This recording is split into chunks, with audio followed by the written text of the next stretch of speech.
Today is August 12th, 2023 still. You know, during the case, when it first started, they said that there was a prince from another country that took care of me. They told people there was a king involved. And then they first said he was from Africa. Okay? All right. And then people told people that I was some rich man's girlfriend and not to let anything happen to me. They mentioned the prince, Bedford, Warren, Canton, even Walmart Westhurst. What else? There was all kinds of places. Belden Village. Ravenna around the courthouse. They would either talk about a king or a prince. Okay. By chance, and this is where it gets a little bit funny, and this is how things get twisted. Some guy got on the elevator with me in 19. He looked just like Prince Harry.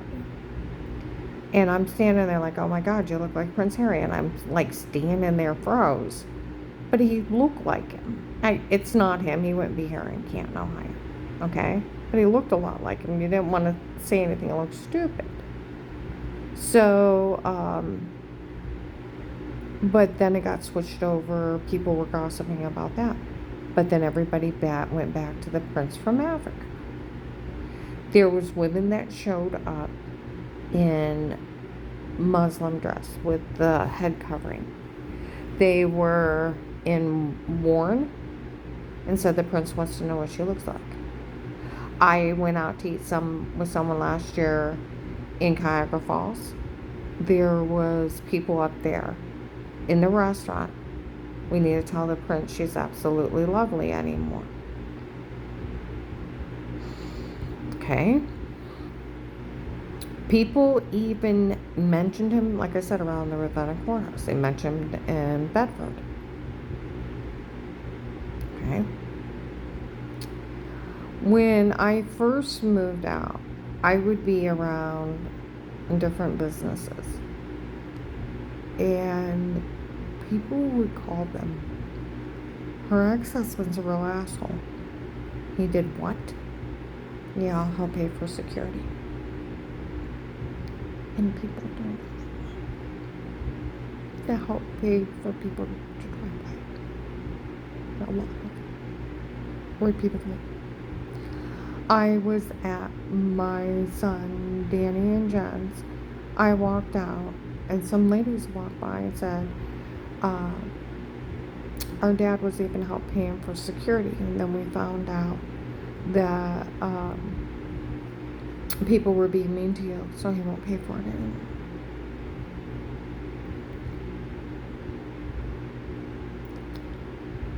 I seen on Google, and this is too weird of a coincidence. There was an African American man claiming to be a prince from Africa, ran an $800,000 scam here in Ohio and got arrested. I bet I was a side scam. Because where I went out to eat with my one friend, he said, I know somebody who knows somebody who deals drugs. I went to him. And all the Ohio drug dealers know you didn't know, and they went on about a bunch of stuff. He said it's a drug scam from the drug dealers, human trafficking people. Do you realize a drug scam walked into an FBI office? They fooled an FBI agent because one of his friends was messed up in it. This is where, even though he was a friend, he was to arrest him or have one of the other agents. You cannot break in somebody's home, drug them,